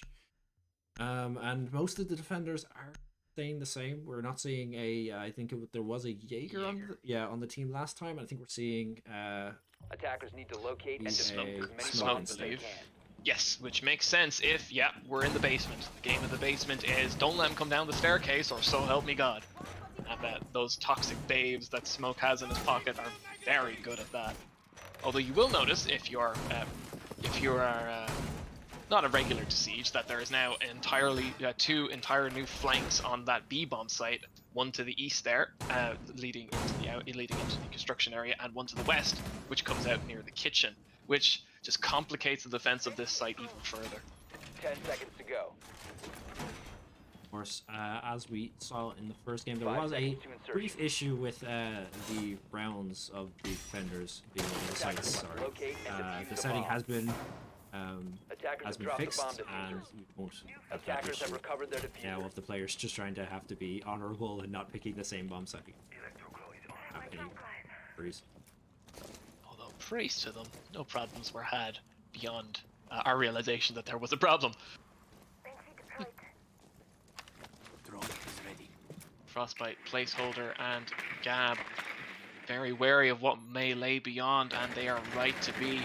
That new ping system letting them share the information that there's a shield there, and very likely an enemy behind it, which is the role Rickery is playing right now. He's going to knock out a couple drones, and the intel will be gathered. Smoke's coming out early. He did get hit when he was throwing that smoke and just threw it off where he was aiming. He obviously was trying to get it just at that door frame, just to stop them from pushing through, but got tossed to the left a bit. Still had enough clearance just to cover the door. Not ideal placement for him. He's going to use another smoke up trying to hold this door. He definitely knows there's more than one player here as he gets naded out. They're trying so hard to get Rickery off of this position, but the smoke is going to miss the wall. It's going to hit the corner and allow the players from CIT to start slipping in. Gab will run through. His teammates not far behind. They will knock Rickery down one. The smokes are gone. Frostbite will find a second on the Stew, and the assault on the site has begun.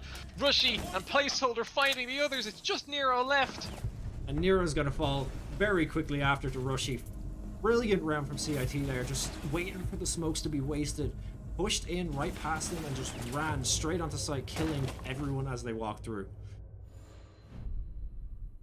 I was wondering what the purpose of using the smokes there was, if it was just one player, maybe it would have convinced them to go away. But CID had decided that they were going to punch through that line, and nothing was going to stop them, and it paid off very well. Tying us up nice and early. Kapkan out on defense, as well as And- Maestro. Some nice changes now, of course, with another set of cams on that Maestro, more surveillance, but we might see a 6-pick to the Jaeger here. They may just want to be stopping any of those, because they were throwing quite a lot of nades on the side of CEIT that round. So maybe the Jaeger is just to kind of slow them down a bit, stop them from nading them out of their positions, destroying their shields. Attackers need to locate and defuse as many bombs as they can. Exactly, and if there's one thing that'll hopefully strike a bit of fear into a team that rushes as quickly as that, it's the potential that a Kapkan mine could be waiting in any doorway. See, quite a similar setup to last time. Some rush walls on the outer side towards construction and towards the new entrance to kitchen. Bomb That's located by also going to be attackers. electrified, just to make them burn a little bit more. You build. 10 seconds Check remaining. upstairs here. Let's do. Leave maybe. 5 seconds to insertion. Oh, sorry, he's just reinforcing hatches. I thought he was going for looking for some weird spawn peek there. Defuse a Not, bomb. yeah, obviously, new windows and everything being placed. I was unsure if there was Far too much integrity in this lobby for craft spawn peeking. How could you, Elsie? well, you never know. There was one last game, with I do believe it was Beta Gods, peeking out onto that thermite, running out and just getting that kill. It did really slow the other side down. So, don't hate it if it works, kind of thing, So, see, just some more. Hold drilling. on. Let me have a look down there. Beta Gods and Co. have already in the tunnels. Yeah, they walked straight into construction. Not much resistance as they were just walking in. They just managed to, push in. Now they're going to find out one of the Valk camps. That's, of course, going to be great for them. Stop them getting spotted. They're just going to drone straight in. They're just clearing it room by room, finding all of the players out. And they're going to try to get some kills. But Ricky is going to pick up 2 big frags straight off the back with Beta and Frost both going down.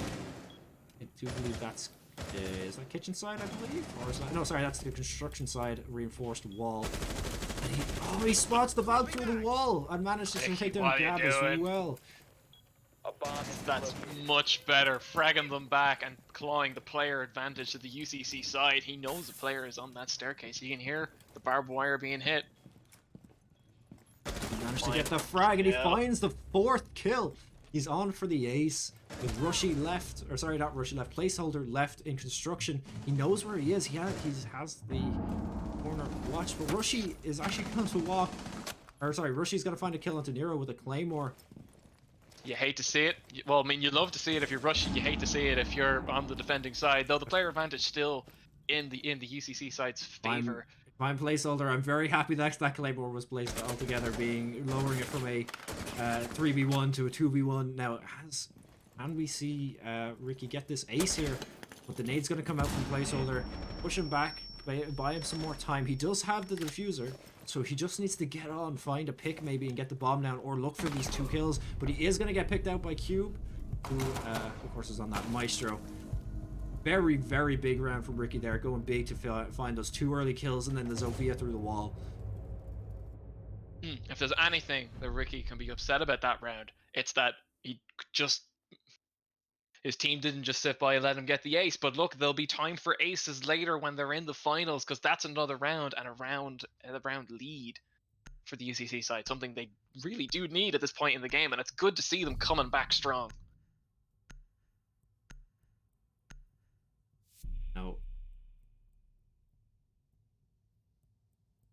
Oh, we'll see. there you go. Ricky has decided to swap off the Jaeger. I was thinking, with his last pick of being Smoke, and then not really picking up his kills. I think he was using the shotgun and the SMG on Smoke, and not able to pick up frags. I had a feeling he was Attackers picking up need to Jaeger locate and as defuse kind of bombs. more of a a safety pick, a character he's comfortable on, using Jaeger's rifle, and of course then he picks up 4 kills.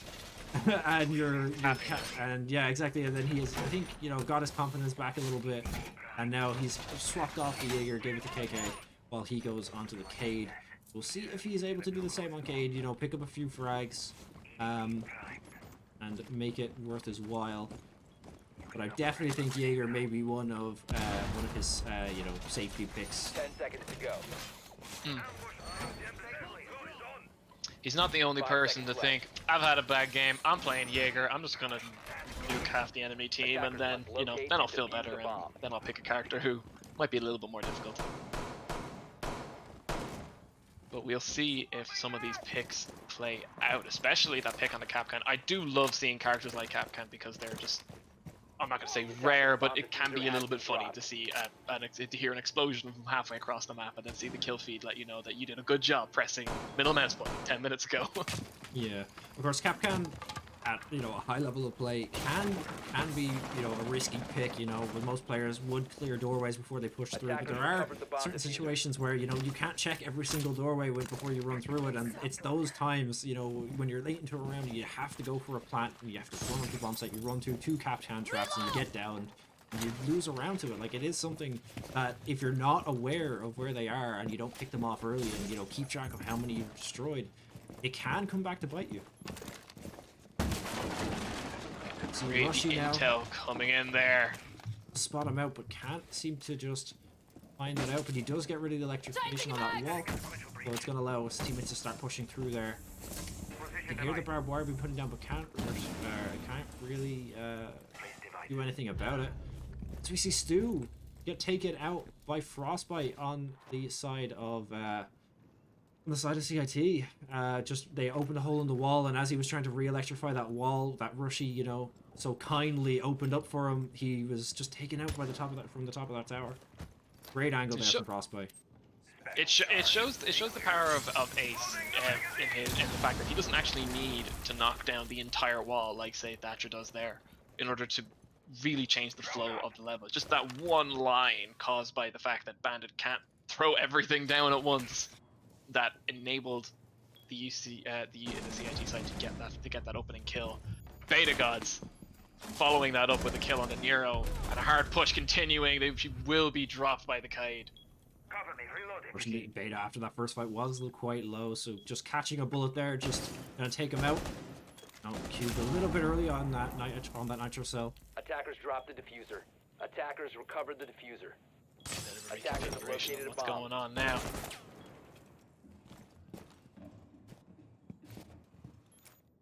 Rushy trying to find the openings. Placeholder trying to get a little bit of intel for his teammates. We're well under 30 Attackers seconds. have dropped the bomb diffuser. This is where mistakes and quick shots are made. Attackers It's a have recovered their 4v5 in favor of the attackers. bomb has been located. 15 seconds to go. Here we go. Gadmeister finding the first kill on the Ricky. Stick will be seen by the Kapkan, but it won't be able to take him out. Frostbite will eventually finish off Cubed, putting another round in the attacker's side. A very professional execute. All the sides covered. At the very end, all 3 players falling pretty much simultaneously. Very, very, you know, squad-like coming out of CIT. You know, very in sync kills as they sweep the bomb site. But we're gonna have to see now if they decide to, if the side of UCC decide to change up their comp maybe a little bit, and we will see a Doc coming out as well, and Ricky going back onto the Jaeger after not having that great round on Kaid, and Cubed is going to pick up the Kaid instead. I don't know if they had a Rook last round. I don't believe they did. No, I believe they did. It's just that the Doc is new. That's all. Yeah, We're trading a Malusi for Doc, I think. Although the 6th pick from IQ onto Ace. Attackers need to locate and defuse as many Sometimes bombs I as they wonder can. how the 6th pick really changes the round, and I wonder if at least feigning that you're going to have an IQ on the team might make the UCC side a little bit more careful about where they put their gadgets. Maybe waste a little bit of extra time during that prep phase where they could have been trying to get more stuff done.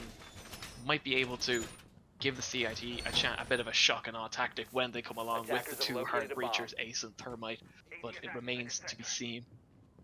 Spec, of course, being such a valuable asset because seconds you to go. can just fake out a team, you know, You can pick someone, you pick a character that they believe, oh, seconds we're left gonna have to before 6-pick insertion. off to counter this particular character that they've chosen, but then you could Attackers' 6-pick objective off is and to they could defuse a be bomb. removing someone from their team that they didn't necessarily need to. So it's a real game of chance and bluff of, are any of the enemy players actually going to be playing this next round?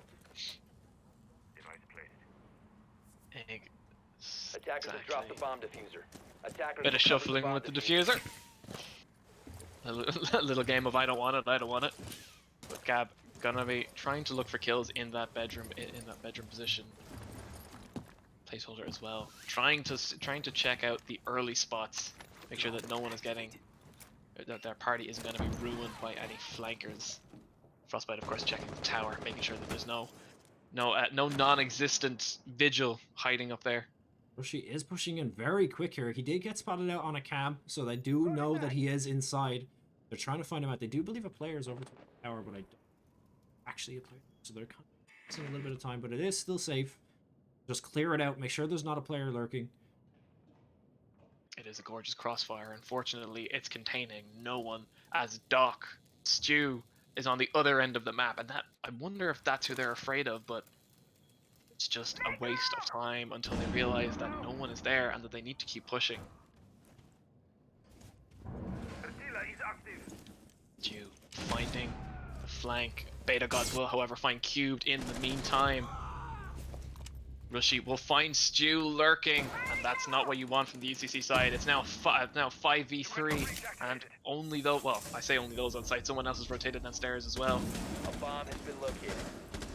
Nero's about to hold off a very strong push. Nero may have been spotted out by that drone though, and Rushy is going to find a kill onto KK. I believe he was below the bomb site. Ricky is now going to refrag. Nero picking up one as well, bring this back to a little bit more of a fair fight, but Gab is going to take down Ricky. Nero's trying to hold on, but Gab knows where he is and just quickly deletes him from the server. Very good. The lurk play on UC side definitely needs a bit of work, and getting more or less entirely cleaned out by Gab is not what you need your lurkers to be doing. Although with that said, we are at the last round of the first half. It's 3-2. If UCC can even up the scoreboard for the next half, they're going to be in a decent position to carry forward. But I got to give my hand to CIT. This, in comparison to last round, this is a much more confident performance, and ironically, isn't even their map pick. Yeah, UCC. I do feel like they are trying to hold some positions that are off of the bomb site, which is completely fine. But they're just, the roaming present isn't really doing them much favors. You know, most of their roamers that aren't sticking on the bomb site are getting picked off very quickly by Rushy, who was just running straight in, finding, you know, the kill onto Stu last round. And you're losing a valuable character who's sitting off site, not really watching angles that are going to be pushed. So I would like to see, you know, UCC bring out some, or just kind of improve the roaming presence a little bit. You know, maybe pick up a character that is known Bomb for located roaming by on the attackers. 6-pick, you know, a vigil, and just send them off, send them away, hide them the entire prep phase kind of thing, just to catch CIT off. Exactly. 10 seconds left before Especially, insertion. I think it was the decision to send someone down at 5 very seconds late in the remaining. game. I can see it working well if you're holding up the defenders in Attackers' some objective stable is to spots, but defuse a bomb. when you have such little intel and you're not even sure where a player is, it can be a very risky move, and it very much didn't play out last round, with Gab being able to just find every lurker who came their way. We're going to see them push towards construction once again. They've done this the last time the bomb site was down here, and they were very successful. They just walked, after the smokes went down, they walked straight on, so we're going to have to see whether it's a repeat. Shield's going to get taken down. Valk is going to have to back up. Rushy leading the charge once again. Strip walls all seen. They know where the help is needed. They're prepping for some grenades, I think. Now you say that this went well for them in the first time they tried it, and it very much did, but immediately in the round afterwards they almost got aced. So we'll see. Ricky may be hungry for a repeat performance to finish off what he started. Have to pick a duel with Beta Gods, who will blink at just the last second. So unfortunate for Beta. If he would have held on for maybe another, half a second, he may have got a kill Attackers dropped the onto Ricky diffuser. there. Ricky's gonna have a little bit of a trade fight with Rushy, but not a lot of damage left on Ricky. Definitely getting the better of that spray down. Ricky's gonna take the kill onto Rushy to bring it down to a 5v3. This is exactly what UCC want going into this, into this side change. They really need this third round. Give them as much rounds for the attacking side as they can. Attackers Player count is forcing Ricky's hand. He will find the Kali, though I think he got picked up by Rushy's Claymore, so definitely not going to get the 4K he got last round, but that's okay because his teammates are starting to get some frags. With a minute left in the clock, Nero will be able to find Gam, putting an end to that, so it's just placeholder now, trying to win his team the half. He is in the site, he just doesn't have a diffuser. Very awkward position to sandwich right between the two remaining players from UCC. So yeah, this is going to be very interesting. And he picks up the kill. A very good shot on Cubed. He sees placeholder strafing around the corner, and we can see there. Lovely snap to his head. Beautiful headshot to close off the half. Placeholder, of course, jiggling back to the corner and then deciding to repeat it just means that his head is going to be the exact same place that his crosshair was already placed. So it's going to be an easy pick up there. We're tied up at the half. It's a much more confident performance, right? We may actually see some of the final rounds. Now, UCC have, a little bit more of an advantage than they did on Clubhouse going into the second half, obviously losing the first game so decisively that they need as many rounds on this attacking side as they can, just so that they have a little bit more room for error just to settle into the attacking half, so they actually have, a little bit of time to get their comp down, figure out what characters, CIT are running, figure out what characters they need to be playing. Locate and defuse as many bombs as they can. See the first site being up in the bedrooms. Rook plates for everyone. And the drones are loose. I've been finding it unfortunate so far. I haven't seen many Capitao firebolts being thrown around. Although now that I look over on the CIT side, this is a very pyromaniac matchup with Goyo on the other side. Those explosive shields could supplement the lack of smoke. 10 seconds left I do before believe this is the first time we're seeing Goyo and Capitao come out on from either team in this game. So Capitao, of course, very strong. Can clear corners with his fire, can clear doors, can put down smokes to help his team rotate and push through. So I think Capitao was kind of one of those picks that maybe should have been picked up on the attacking side of CIT, but they obviously opted against it. There was definitely 1 or 2 6 picks off of him.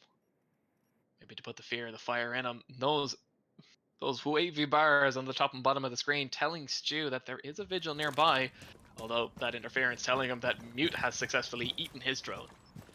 They are unaware that Beta Gods is on the ground floor and very much waiting for them to push in. Doors down, Beta Gods has been activated. He's gonna be slow to the draw, just whiffs an easy kill that he was waiting for. Just aiming a bit too high and didn't have reaction to just pull it down just slightly, get the one tap, and it's just unfortunate from there. That would have made this round a little bit easier for them. Although the time has been wasted, they're still throwing drones up there to try to make sure he's gone when he has very much left this half of the building. And in the process, Nero did take some damage, and Frostbite will find the first kill onto Stig. That's the IQ down. Frostbite does know that Nero is there as well, so he's just gonna hold the window. Doesn't need to. That, ladies and gentlemen, is the sound of Wamai. Wamai is gonna block that firebolt. That is a perfect counter for this Capitao, and it is gonna get picked up once again. To his credit, I think Nero saw that coming. He switched out for the smoke. Because what he really wants to do is try 6 and fire over there, but unfortunately Wamai has a few more discs in his pocket, and that's going to be the last firebolt. Nero has for the round. He's going to have to rejoin his team and assist in the rest of the push. Rushy doing an amazing job clearing out that utility from Capitan. I didn't actually see at the start of this round whether the Rushy, the 6-pick on, or whether it was a 6-pick onto the one mine, but if it was, and that is very, very 200 IQ plays from Rushy to make sure that those firebolts can't go off. This is the last of the firebolts going out into the hallway. Not anyone there to stand in it. A bit of smoke for his team to advance. In the meantime, poor Gab able to find one, but no more. Beta Gods will be able to trade him, eventually trade him out for Stew. Beta Gods really likes this spot. 15 seconds It's a slow remaining. push. It's a 4v2. The attackers need to make a move. They know that the diffuser's down. You can see that red, meaning that it's been pinged. Beta Gods will find a second on the cube. Can they find the third and final? He sees him. He's trying. He does eventually find Nero, putting it at the ground in favor of the CIT Sprouts. One by one, just walking straight through. Just making sure that that round is closed out. We'll see Rushy giving a shout out to Gaming Blockade, who of course is not competing this split, which is obviously a sad thing to hear. Blockade being of course one of the bigger players, one of the more big players from last season is what I meant to say. Of course on the champion, or was part of the champion team from last year, NCI of course. Exactly. Interesting change of form from UCC. A very different attacking setup. Ash, Dokkaebi, Maverick, Hibana. That's a lot of 3-speed characters. Of course, in Siege, they've got speeds from 1 to 3. And Attackers need to locate and the defuse higher bombs. the speed, the lower the armor. We've seen a lot of 2 armor, 2 speeds, a lot of balance. But we see Ash, Dokkaebi, and Hibana, all 3 speed, 1 armor, high speed, low drag. Let's hope that this is a rush they can be proud of to draw the scoreline back up. We're currently sitting at 4-3 in favor of the CIT Sprouts, and we're attacking a basement. Now, this is maybe not the best time to be busting out the rush B approach, but we definitely I hope to see this Ash get 10 used, seconds remaining. for that kind of thing. I think if Cubes can get off a kill, maybe 5 even seconds 2 remaining. early on, this round could swing very heavily in their favor, even if he gets Attackers are refragged. moving out to locate a bomb and defuse it. Exactly. Hopefully with the phone calls from Dokkaebi, that shouldn't be too much of a problem. There's no mute on the defending team, meaning there's very little opportunity. Well, in fact, there is no opportunity for anyone to not get called. They're attempting a similar strat to the Sprouts. A lot of presence in this underground tunnels area. The shield has been spotted. The drone is checking. Although Rushy sitting on smoke, watching that corner, maybe about to do a repeat of his opponent's strats and just smoke that off for as long as he can. And we will have to see whether he decides to, copy, or not copy, but follow in the enemy's footsteps and, throw or use most of his smokes down this hallway. Of course, they may be better off he may be better off saving one, or maybe even 2 of them for the bomb site, just in case he gets taken. But if he can hold them out in this hallway, it just means that it's just slowing them down, burning the timer. His placeholder finds a kill onto KK. Up near tower, or sorry, in the basement. I do think he was pushing through from construction and just got taken out. It was a clean shot. I only heard about 1 bullet, and Maverick being dropped means that Ricky and Stu are gonna have to take up the hard breaching gamut, and I think Ricky's already out of his Candelas, meaning that, or not even Candelas even, but X-Kyra pellets, meaning he won't be reaching any more walls. He's opened everything he could. It's just Stu. If they find a wall, an impassable wall, it's just Stu to push them through. Phones are buzzing, but no kills can be found. So he had decided to rotate down into the building rather than going through construction. Construction was held quite strongly, so Cubed, questionable decision to repeat this twice and almost gets his head taken off just to destroy a shield. That was a bit of risky play from Cube there.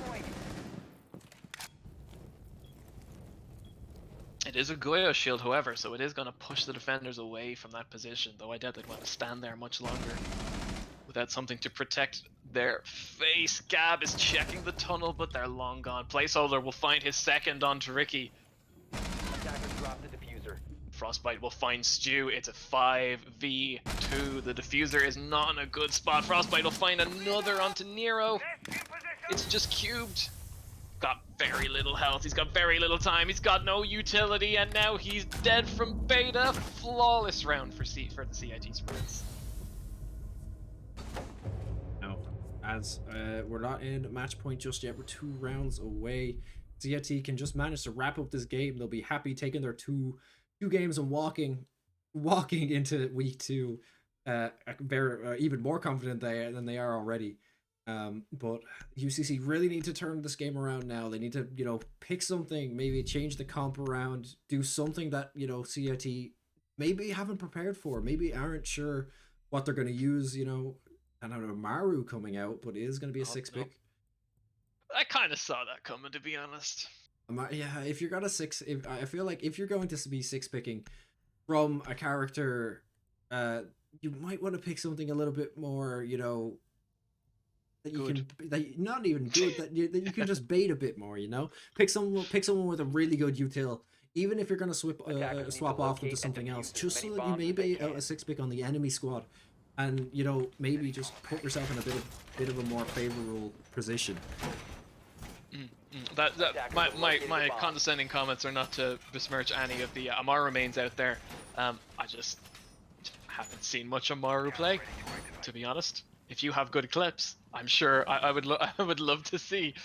But anyway, it's the first time we're going to see the kitchen on this particular match, and it's going to be very interesting. Of course, Cube had 10 switched seconds from remaining. Amaru onto Gridlock.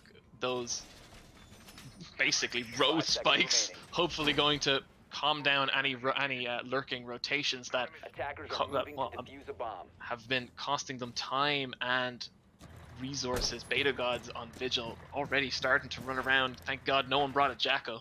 They would see exactly where he is with footsteps everywhere. That was the one thing I was very surprised to see in the ban phases of both of these games. Jackal not getting banned, but also not getting picked up. And with UCC knowing that Beta likes to roam on this on the Vigil, I'm surprised that they haven't decided to bust out the Jackal. Rushy's gonna find a very, very early kill onto KK. Not what they need right now. This is a forward position. You would think at a bit of a casual glance at this map that this is a spot for the attackers to stage and prepare to breach the site, but Wamai has made this his own little nest, and so many of his gadgets on the wall, there's no way Cube is going to be able to get some spikes down where he needs. Wamai is able to sit pretty behind that banister. Frost will find one to Stew.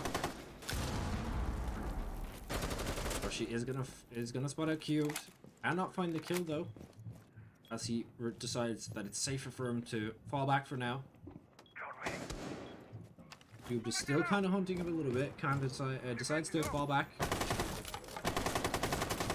Ricky and Cube having gained control of that front area, although with a bit too much time and perhaps a bit too much expense looking at all those road spikes all over the floor.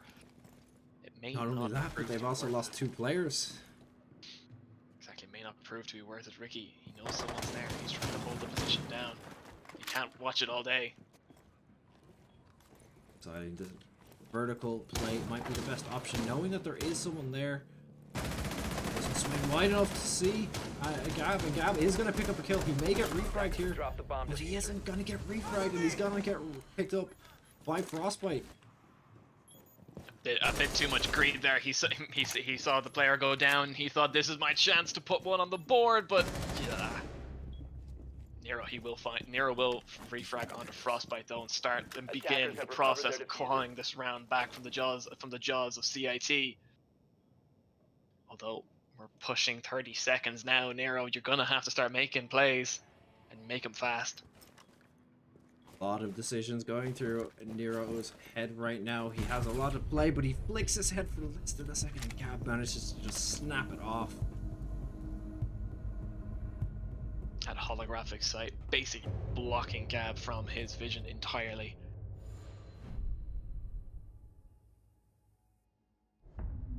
And now we are at match point for CIT. UCC looking much stronger in this second map on the first half, but now they're going to need to win 3 in a row to pull us into overtime, or they can kiss this map goodbye. Oh, Malusi coming out on Rushy instead of the Wamai this time. We're gonna see the Goyo again, Mute, Vigil, and Rook. Oh, we may be seeing a 6-pick from Rushy. Back to the Wamai. He's obviously just liking how it's working out for him. You know, they're using a lot of utility-based characters where they have to throw in, you know, the gridlock spikes. So he went to the Wamai, but I don't believe there's much Attackers need to like locate and utility defuse as many operators on the bombs as side they of can. UCC this round. As true as that is, Wamai has a bit of a similarity with Jaeger. They both, as defenders, have some very nice assault rifles which can dish out damage when it's needed. So even if his gadgets aren't going to be the most used this round, looking at the utility on the attacking side, I see a lot of claymores. I see maybe Stu's grenade launchers. His gadget, or Wamai's gadget, may not be used to its fullest intensity. What we can say so far is that Rushy with 10 kills on the board is something to be feared with that AUG. Definitely. Just Attackers just bring up objective the is to scoreboard locate a real bomb quick. and You can defuse see it. there Ricky is also bringing up the kills for UCC, obviously with that 4K in that one round. See if he can pull off something similar again. Get UCC back in. Once again, we are the defense is centered on the bedrooms. CIT, or not even CIT, UCC slightly concerned about the tower position. Of course, Beta Gods is playing Vigil and didn't 6-pick onto it. They're aware of Vigil is lurking. In fact, he will eventually make his way over there, just a little bit longer than Attackers have located a bomb. UCC were perhaps suspecting.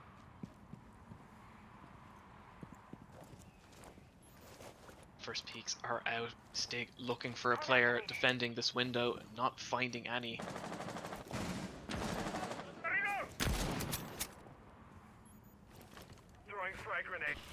Cubed trying to open sights. Grenades are beginning. Wamai again. Wamai's mere existence causing problems for everyone else, and it will be Rushy to find the first kill onto Ricky. Ready for grenades. Picking up Frostbite, defending the window position.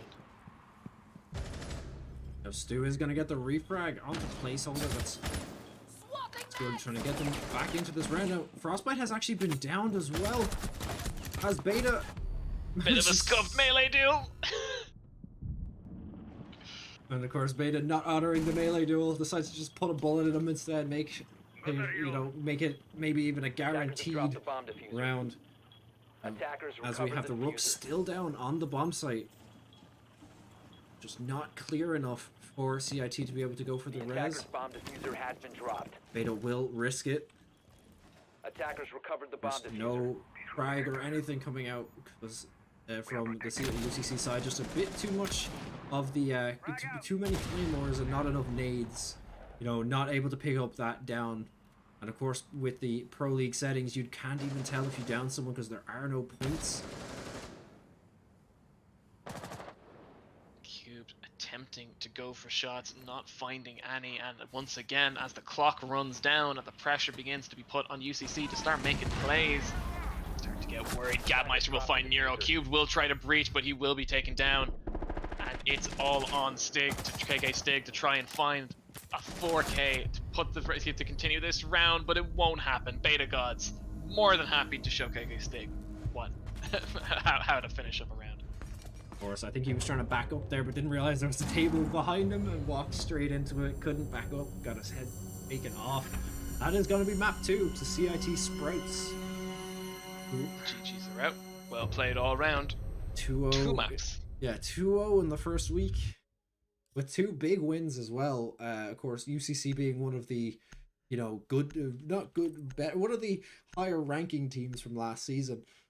Picking up a win over them straight away in the first week is gonna kind of just show the other teams, you know, show UCC as, you know, we won these 2-0 and with one very decisive map, you know, so you're gonna have to show up if you wanna if you want to beat us. But that is going to be the end for our Siege games tonight. We would like to thank everyone for watching, and we'd like to thank UCC and CIT for of course participating, because without them there would be no tournament. Now, of course, Siege being the final ice game for this week, we will throw you guys over to the schedule so we can show you what you can be expecting for next week. So Valorant will be on Monday.